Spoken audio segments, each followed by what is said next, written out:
Minim se sia no se Yesu etesoro ho no na oto ne hwe Ghana adifo ni bia obeka se enti adwuma na mesuma medifo ne me ma ne se omunkoye e wo Matthew 28 verse 1 go enu na Ghana adifo no ye anase omankasa afom kwan ye di omu pelabusia now no prophet Dr. Isaac Osibempa was about starting serious attack on the MPP party. I'm a party members ni bi abere plan. Uko media no so dia omu edi Osibempa omu di ne dwuma pa cause Osibempa chire mu se MP for no se omu ya nkwasiafo efiri enkuma so edikosi omu mpanimfo so MPP party member bia so o share kura bia se se o wo hefa omu nyina ya nkwasiafo omu ni mu nyansa na obi obeto aba ma MPP 2028 bia no wa domi ni pakro ama Ghana for nze Osibempa o ga say wo ya waya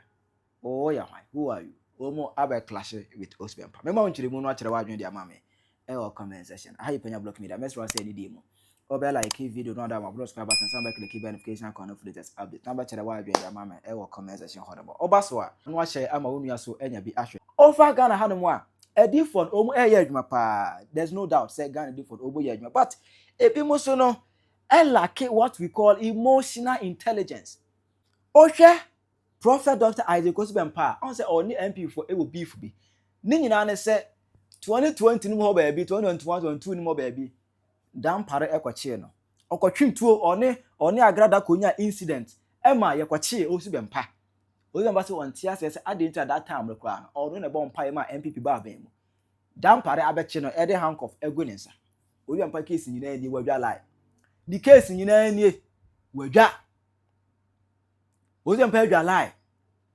wadwa wo se won tibida se ono obo mpaye ba MPP ba akonya so no wono obi anya asem kura no watwetu a ma be che no se there be Osibempa se yenya no se listen kam che no ever from there the MPP for abenya asem ama yekwa 24 elections no already so many accusations against the MPP party ema yekwa to MPP elusi no be chere se ono ene ma MPP for elusi ye ona ye chire Ghana for adwene awomato anto ama MPP say obeka a whole lot of story fabricate a whole lot of story and they chire Ghana for say ono na the causative of the MPP's 2024 general election defeat yes obeje no nyam say ono na yes ade no ema from there say ono MPP for omuti ado anwoma so na bi say enra Sunday yi yes akọ na sorry fi honomo na oya sorry na ode beti si pole ono de Sunday bia no owo hours ya na owo business a wode kanyam yasem ene kakra bi politics no ene dooso ai to wode kanyam yasem de kakra bi but politics side no oman more hours let's say or the DMP before no dwuma it enra yes akwa asori fi ena oye nyam dwuma otire man na obet out of nowhere TCMP party so no chire mze mo madam pare be chire me ai na mbo tai ne se mo di me tum me ka chire mo MP party no bagu no yes say oye mpa ke kansem na ninkasem ana o kire se obi a obeto aba na dia ma MPP 2028 bia no wa domi ni pakro wa domi no say wo to aba de ma MPP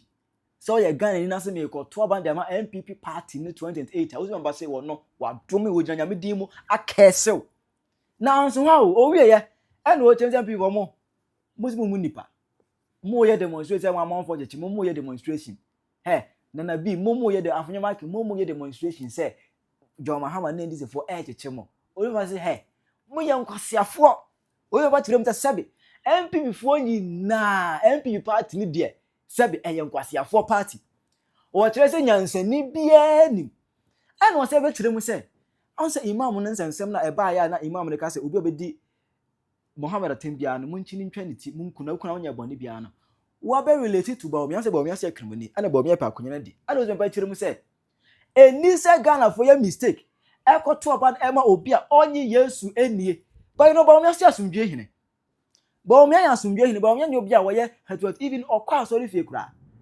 election time no wa asori fie Osibempa so owo Philadelphia City na owo hobi okwa asori odibuo ne eni de manyamesom oji Yesu di onye Yesu ja nkwa asofo na asofo mompaye man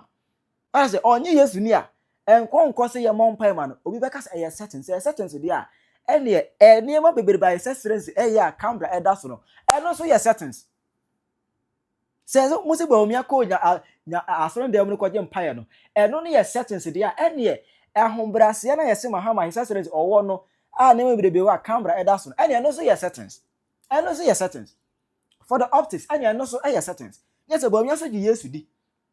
but to jemba kire say Ghana for any see mistake e ko to aba no edema obi a onyi yesu nie eno de all man ni si just say o mpa e ke kan sem bebrebe na no e de fan people party no enura Sunday I say and so mpa kan entwa ye because what me catch the whole party say omo nyina ejimi omo ni mu nyansa ni bia ni party no omo yankwasiafo say Ghana Christian Council about time among from Monensi from was and near maybe a yajin more Ghana Hanamo. Our software ni be ye near maybe and you're fine. Omoke can't send be and you're fine. And you're fine. That was ya. Should I make it can who come down to a Ghana for me the way. Osbempa, Unyamio, and a woman will be aso. And I said, okay, can't quasi a sema. Yes, so pick can't quasi a sema. When is one catch Osbempa? So for Osbempa, all due respect. Say obe respect o baby a wo sha ebe boa wo so say MPP ho na we dey wasemo bade de ye mu bi nya de e betwe ama wo papa asema wo ba ya obekan wo say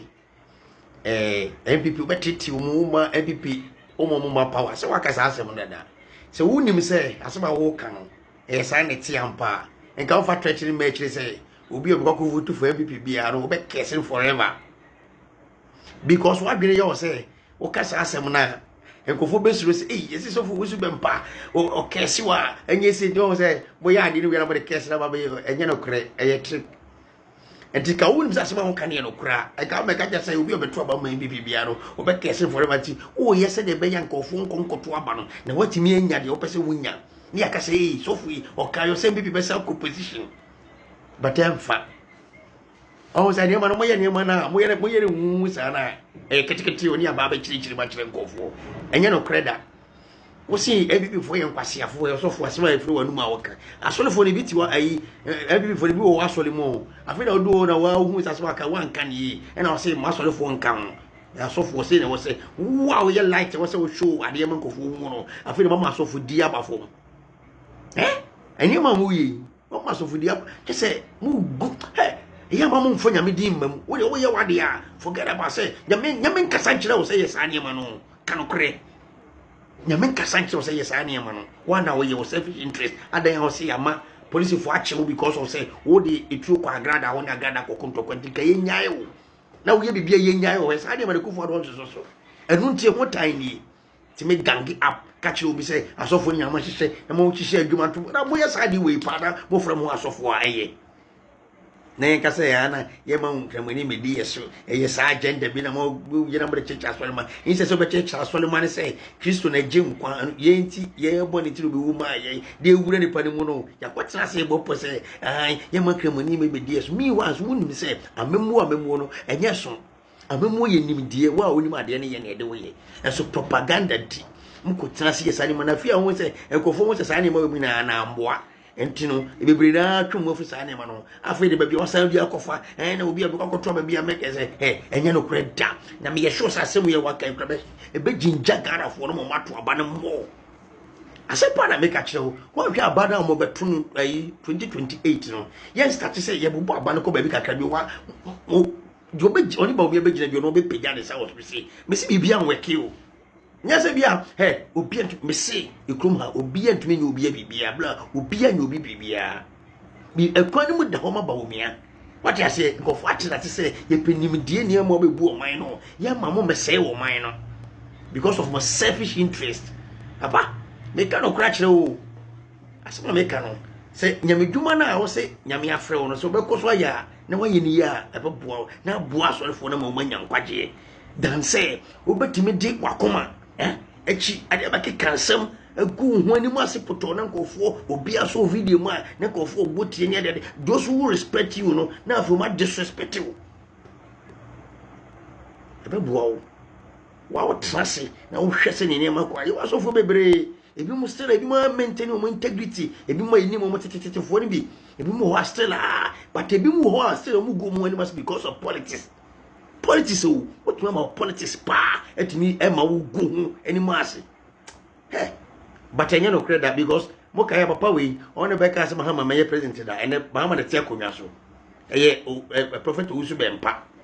me de me kra po de me kan sempo o de ka sa asem say emoja wo bi sa ho na de ndien afi do say Nyankopon ne say akoma papa nti me de amon na mo de Nyankopon yesi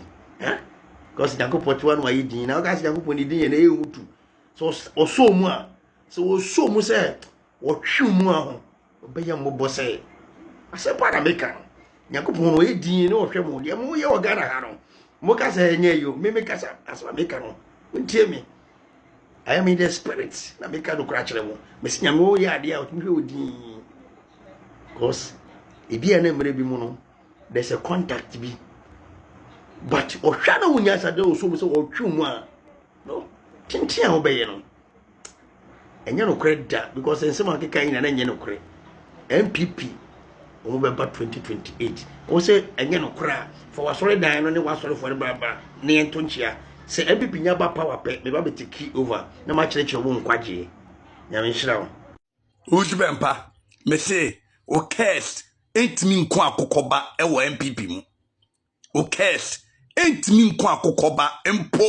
e wo MPP mu Ujibempa me say wo ye boni aye papa se wo si obi obeto abama MPP bia wo be case say nipa no se wa case no Ujibempa se MPP fo aton hwompa mo anom penya Nyankopon tu awoka wo se MPP fo atonsuo ama wanum bi penya nyame ntua woka boni aye nipa wo tubempa wo ye boni aye papa wo de MPP fo ye ma wo ukodi wo nsamfo no omo na sma wo se twituo ekwa agrada afie omo na se twituo ekwa agrada afie wo tubempa wo nyame betua woka wo nyame betua woka wo tubempa nyame betua woka wo Arafu wa wutan Dr. Bawumia awo ma Ghana mu bia no anum guase akase anabato Reverend Isaac Osubempa enim se wo ya akakabensem memma Dr. Bawumia amma 2028 amma ya president ni senti ene se ya mane kwa mane ba oba de sabo a Christopher enti wo di MPP mpanimfo atem wo dome MPP fo se wo beto aba ma Dr. Bawumia no nyame no me antena wo so. But owie ye na ne yura fi se sabe wane mmoa na gu na sori da mo eti owie ye na waka kire sabe emmoa na wona sori da mo no se MPP fo na omwo mu no omo de sabe omo ye banyansafo ni senti ni se omo kwaye ngwase adwuma wo MPP amanyokuro mu na wo de abato kwara sen ade ama wo no a sabe all prevent MPP se abatna opposition entitie make asa kire banyansafo make asa kire badwemba Sawte Reverend Isaac Osubempa sorry them. Na se ne wo ya MPP ni. Na ya ka kire wo political leaders say. Sabe ebinom ya nkwasiafo. Ya domi binom. Na wo ya part of the party. Na se wote sa sorry them ho a. Wano wo bra wo party say. Wo leader emma power dia. Ani na asem no meka say. Sabe na wona muwa na tia sorry them ho no. Get me right. Arafo tie na tie ni. Se ni party kasa. Tie, se nipa te kasa, ane na nchirasi ya, ye chiri kwa sabe ne mayeni.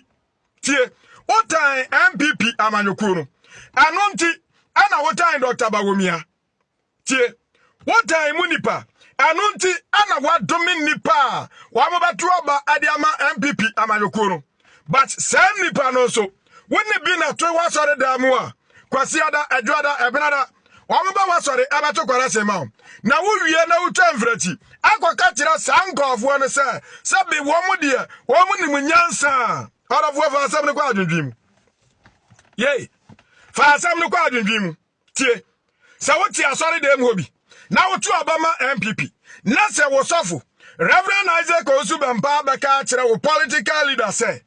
ekwan bia wo befa so a amane maye leader no amane meye wo beto aba masa leader no wadome o ave ampanifo bi aya nkwasiafo owie ye na wo a woti asore da mo no woto kwara sema no wo ye adwuma funu ma no nti wa beka kire wo se wonim nyansa kwaso na tena ho na wo de sabe me hu ahoma mere be so kon enti me be so sisi tie ni ahoma mere be so kon no minya enti me be so sisi na wo angasa wotena ase na wo hwe aboa sabe ne kon wo ne de ahoma so ne sisia bu ho sa asɛm a Reverend Isaac Osubempa eka kire wo no okasa kire banyansafo na sabe wangasa nkyerɛ toto sifo fa kwa adwendwin mu tie na tie nie aya Islamic leader yi na sama obeka ya agye nsrepe anu no wagina so ade twe agrawo na mumia musa aya Reverend Isaac Osubempa se sabe se woni mu wo a anka ne sra anka mbroi se wono na je John Dramani Mahama ba ya John Dramani Mahama oman no amene no amamuo no amene no wana nkofo aman so ana aburo mesia ade hwa oman Ghana se wo betimi a prevent obi amma ne ba ya president dia ane na bomoden se sabe dia wode ne tina akonwa no so no obatena so ache maninya abosiabo papan ya nyame ba hwie sika obato mana adiama no obato gold adiama no wade development attain abasa na twirim na Ghana fo anya bibipa afirimu rather than say obatena wo man ni mu na waboro besia ade agu wo man ni jire so na wo batena wo say omma wo bi amatena akonwa no so because Dr. Bawomiaba obaha Christopher enti a Christopher no a Dr. Bawomiaba ha wo mo no ebia na to wasore dam ho a wo mo ye MPP fo na so omnu nyansa no aya wo mo a ebia na to wasore dam ho a wo se wo no mo to abama MPP Dr. Bawomia nyame no me antena wo mo so sangwase afo no a wo ga se binum wo MPP mo no ebia na to wasore dam ho aya MPP mo ene binum ya ngwase adwuma ade ba to kwara se ma wo endi so bi ya ngwase adwuma wo MPP aba to kwara se ma wo dia ene na kwara se ne yade yan arafo mi dini ma mba kondro iva kabosu nyansa chiame Chere wadwe for mama e comment section. Ayi panya block media. Aga.